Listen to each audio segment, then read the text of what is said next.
Leucorrhoea या फिर white discharge. Friends, leucorrhoea और व्हाइट डिस्चार्ज फीमेल्स की एक ऐसी प्रॉब्लम है जिसे एड्रेस करते टाइम शायद हम हेजिटेट करते हैं और शायद बहुत सालों तक या लेडीज जो हैं इसके लिए कोई ट्रीटमेंट नहीं ले पाती, क्योंकि या तो उनको बता दिया जाता है कि ये तो होता ही होता है, कोई खास बात नहीं है, या फिर वो इस चीज को शेयर करने में थोड़ा हेजिटेट करती है। तो friends, what is leucorrhoea and why is it there? Leucorrhoea एक वेजाइनल ट्रैक से आने वाला एक व्हाइट कलर का, येलो कलर का या बहुत इन्फेक्शियस हो तो ब्राउन कलर का डिस्चार्ज है, जो कि स्मेली भी हो सकता है, ब्लैंड भी हो सकता है। उसकी वजह से आपको इचिंग भी हो सकती है। आपके कपड़े जो हैं वो अगर वो ज्यादा इची है तो हो सकता है आपकी पैंटी का कलर डिस्चार्ज जो चेंज हो जाता है, डिसकलर हो जाता है, वो भी कॉज कर सकता है। तो व्हाई इज इट हियर? क्यों होता है leucorrhoea? Leucorrhoea is a presentation जिससे कि पता लगता है आपका जो जेनिटल ट्रैक है या फिर आपके रिप्रोडक्टिव ऑर्गन्स हैं उसमें कहीं ना कोई इन्फेक्शन है, जो अकॉर्डिंग टू द कलर और अकॉर्डिंग टू द सिवियरिटी जो है वो डिसाइड होता है कि वो कितना ही सिवियर प्रॉब्लम है।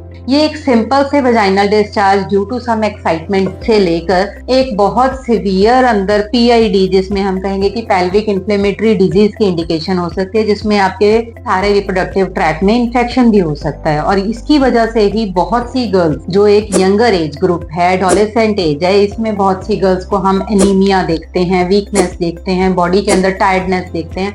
तो इसका बहुत बड़ा कारण लिकोरिया हो सकता है। हालांकि लिकोरिया के रीजन में एक बहुत बड़ा रीजन है कि जो रिपीटेड अबॉर्शंस हैं या फिर बार बार इंस्ट्रूमेंटल लाइक आईयूसीडीज का रिमूवल और लाइक टैम्पॉन, इस तरह के कोई भी रीजंस हो सकते हैं जिसकी वजह से आपके वेजाइनल ट्रैक में इंफेक्शन हो सकता है। और अगर हम इसकी टेक केयर नहीं करेंगे तो यही इंफेक्शन आगे हमारे रिप्रोडक्टिव ऑर्गन्स में जाएगा और वहां पे हमें जरूरत से कहीं ज्यादा तक नुकसान कर सकते। तो इसकी हम टेक केयर कैसे करें? फ्रेंड, सबसे पहला कारण जो है वो है हमारा डाइट रूटीन। हमें अपना अच्छे से खाने का सिस्टम बढ़िया रखना चाहिए। Green leafy vegetables, fruits, water intake, ये सब अच्छे से होना चाहिए। इसके अलावा आपका personal hygiene should be maintained. The area should be cleaned and washed frequently. It should not be kept wet. It should be dry. तो इसके अलावा कि अगर आपको कोई भी दिक्कत आ रही है तो इमीडिएटली आपके डॉक्टर को अप्रोच करना चाहिए। और इन सब केयर्स के बावजूद भी अगर आपकी प्रॉब्लम ठीक नहीं हो रही है तो in homeopathy we can help you very well. इसमें हम आपके पास पहले तो आपके लिकोरिया का कारण देखेंगे कि आपको लिकोरिया जो है किस वजह से है, कितना पुराना है और कितना